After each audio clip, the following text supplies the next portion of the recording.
नमस्कार मित्रांनो, तुम्ही ऐकत आहात बालभारतीच्या जुन्या अभ्यासक्रमातील इयत्ता चौथीच्या शिवछत्रपती या इतिहासाच्या पुस्तकातील धडे आर्टिस्ट एडीजे या यूट्यूब चॅनलवर. ऐका आणि आपल्या इतिहासाच्या तासाच्या आठवणी परत जागा करा तो प्रत्येक क्षण, ज्यात अगदी बालवयापासून आपण आपल्या महाराजांशी, त्यांनी केलेल्या कार्याशी आणि आपल्या स्वराज्याशी नकळतपणे जोडले गेलो, आणि तेही अगदी कायमचे, आयुष्यभरासाठी. आता ऐकूया धडा दुसरा, संतांची कामगिरी. शिवाजी महाराजांपूर्वी महाराष्ट्रात चक्रधर, नामदेव, ज्ञानेश्वर, एकनाथ यासारखे अनेक थोर संत होऊन गेले. त्यांनी लोकांना दया, परोपकार, त्याग, सेवा, समता, बंधुभाव इत्यादी गुणांची शिकवण दिली. कोणी लहान नाही, कोणी मोठा नाही, सगळे सारखे, अशी समतेची भावना संतांनी लोकांच्या मनात निर्माण केली.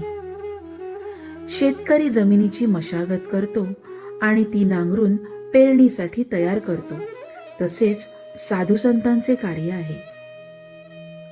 त्यांच्या कार्याची आपण प्रथम ओळख करून घेऊ. संत नामदेव. संत नामदेव हे शिंपी समाजातील होते. ते विठ्ठलाचे निस्सीम भक्त होते. त्यांनी अनेक अभंग रचले, कीर्तने केली व जनतेत जागृती निर्माण केली. संत ज्ञानेश्वरांबरोबर ते महाराष्ट्रभर ठिकठिकाणी फिरले. लोकांना त्यांनी गाढ भक्तीची शिकवण दिली. धर्मरक्षणाचा खंबीर निर्धार लोकांच्या मनात निर्माण केला. ज्ञानेश्वरांनंतर नामदेव भारतभर फिरले, पंजाबात गेले. तेथील लोकांनाही त्यांनी समतेचा संदेश दिला. हिंदी भाषेत पदे लिहिली. त्यांची काही पदे आजही शीख लोकांच्या धर्मग्रंथात पाहावयास सापडतात. महाराष्ट्रात तर त्यांचे अभंग घराघरातून मोठ्या भक्तीने गायले जातात. संत ज्ञानेश्वर. संत ज्ञानेश्वर हे नामदेवांपेक्षा 5 वर्षांनी लहान होते. ते आपेगावचे राहणारे. सन 1275 मध्ये त्यांचा जन्म झाला. निवृत्तीनाथ आणि सोपानदेव हे त्यांचे बंधू. मुक्ताबाई ही त्यांची बहीण. त्यावेळचे कर्मठ लोक या मुलांना संन्याशांची मुलं म्हणून नावे ठेवत. त्याचे कारण असे की त्यांच्या वडिलांनी संन्यास घेतला होता, घर सोडले होते, पण पुढे गुरुच्या आज्ञेवरून ते घरी परत आले आणि संसार करू लागले. पुढे त्यांना ही 4 मुले झाली. हे त्यावेळच्या कर्मठ लोकांना मान्य नव्हते. लोकांनी त्यांना वाळीत टाकले. त्यांच्या मुलांचा लोक छळ करत होते. ज्ञानदेव एकदा भिक्षेची झोळी घेऊन गावात गेले, पण कोणी त्यांना भिक्षा घातली नाही. सगळीकडे त्यांना वेडे वाकडे बोल ऐकावे लागले. त्यांच्या बालमनाला खूप दुःख झाले. ते आपल्या झोपडीत आले. झोपडीचे दार बंद करून आत दुःख करत बसले. इतक्यात तिथे मुक्ता आली. गवताच्या ताटीवर टिचक्या मारत ती ज्ञानदेवांना म्हणाली, ताटी उघडा ज्ञानेश्वरा. अहो, आपण दुःखी कष्टी होऊन कसं चालेल? जगाचे कल्याण कोण करील? बहिणीच्या या उपदेशाने ज्ञानदेवांना हुरूप आला. दुःख विसरून ते कामाला लागले. ठिकठिकाणी गोरगरिबांचा, मागासलेल्या लोकांचा धर्माच्या नावाखाली छळ होत होता.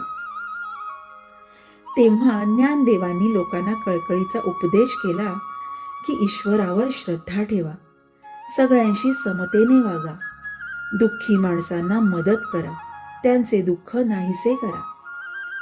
त्यांचा उपदेश गेली 700 वर्षे महाराष्ट्राच्या कानाकोपऱ्यात एकसारखा घुमत आहे. त्या काळात धर्माचे ज्ञान संस्कृत ग्रंथामध्ये बंदिस्त झाले होते. संस्कृत भाषा सर्वसामान्य लोकांना समजत नव्हती. त्यांची बोलण्याची व व्यवहाराची भाषा मराठी ही होती. ज्ञानेश्वरांनी मराठी भाषेतून ज्ञानेश्वरी हा फार मोठा ग्रंथ लिहिला. धर्माच्या ज्ञानाचे भांडार त्यांनी लोकांना खुले करून दिले. लोकांना बंधुभावाची शिकवण दिली. ज्ञानदेवांनी तरुण वयात पुण्याजवळ आळंदी येथे जिवंत समाधी घेतली. आजही लाखो लोक मोठ्या भक्तिभावाने दर साल आषाढी कार्तिकीला आळंदी पंढरीला जातात. संत एकनाथ. संत नामदेव व संत ज्ञानेश्वर यांच्या कार्याची परंपरा एकनाथांनी पुढे चालवली. संत एकनाथ पैठणचे राहणारे. त्यांनी भक्ती मार्गाचा प्रसार केला. त्यांनी अनेक अभंग, ओव्या आणि भारुडे लिहिली. कोणताही उच्च-नीच भेदभाव मानू नका असा त्यांनी लोकांना उपदेश केला. भक्तीचा मोठेपणा त्यांनी लोकांना पटवला. गोरगरिबांना, मागासलेल्या लोकांना त्यांनी जवळ केले. इतकेच नाही तर मुक्या प्राण्यांवर देखील त्यांनी दया केली. प्राणी मात्रांवर दया करा असा लोकांना त्यांनी उपदेश केला. संत एकनाथ जसे बोलत तसे वागत. एके दिवशी ते गोदावरी नदीवर स्नानाला निघाले होते. दुपारची वेळ होती. ऊन रखरखत होते. वाळवंट तापले होते. त्या तापलेल्या वाळवंटावर एक महाराचे पोर रडत बसले होते. त्याच्या रडण्याचा आवाज नाथांच्या कानी आला. त्यांनी इकडे तिकडे पाहिले. धावत ते त्या मुलाजवळ गेले. त्यांनी ते पोर उचलून कडेवर घेतले. त्याचे डोळे पुसले.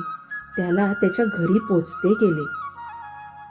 अशा रीतीने स्वतःच्या आचरणातून एकनाथांनी समतेची व ममतेची भावना लोकांच्या मनावर बिंबवली. संत तुकाराम. शिवाजी महाराजांच्या काळात तुकाराम व रामदास हे संत होऊन गेले. संत तुकाराम हे पुण्याजवळील देहूगावचे राहणारे. त्यांच्या घरी शेतीभाती होती. किराणा मालाचे दुकान होते.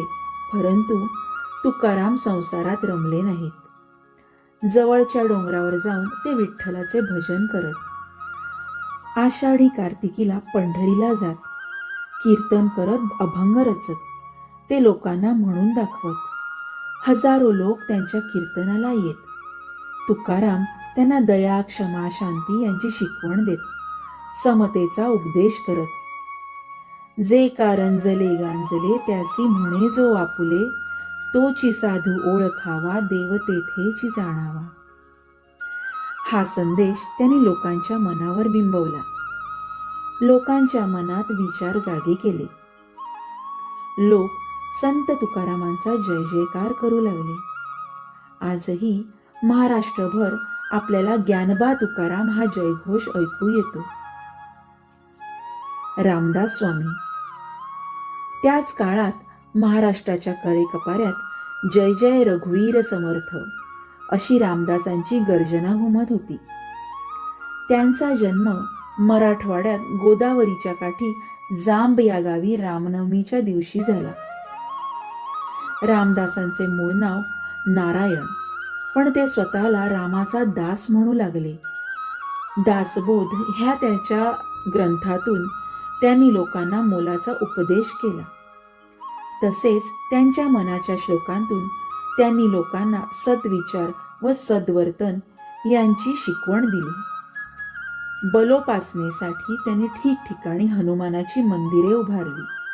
लोकांना शक्तीची उपासना करण्यास शिकवले. सामर्थ्य आहे चळवळीचे जो जो करील तयाचे, हा संदेश त्यांनी लोकांना दिला.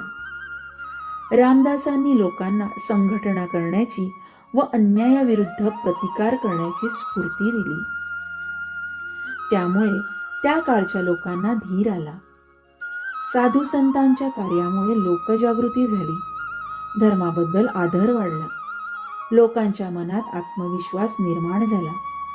संतांच्या कामगिरीचा शिवरायांनी स्वराज्य स्थापनेसाठी उपयोग करून घेतला. धडा दुसरा इथेच संपतो आहे. या पुढील धड्यात आपण ऐकणार आहोत मराठे सरदार भोसल्यांचे कर्तबगार घराणे.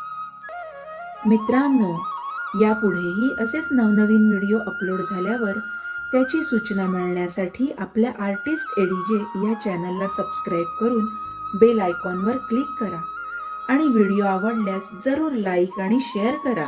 धन्यवाद.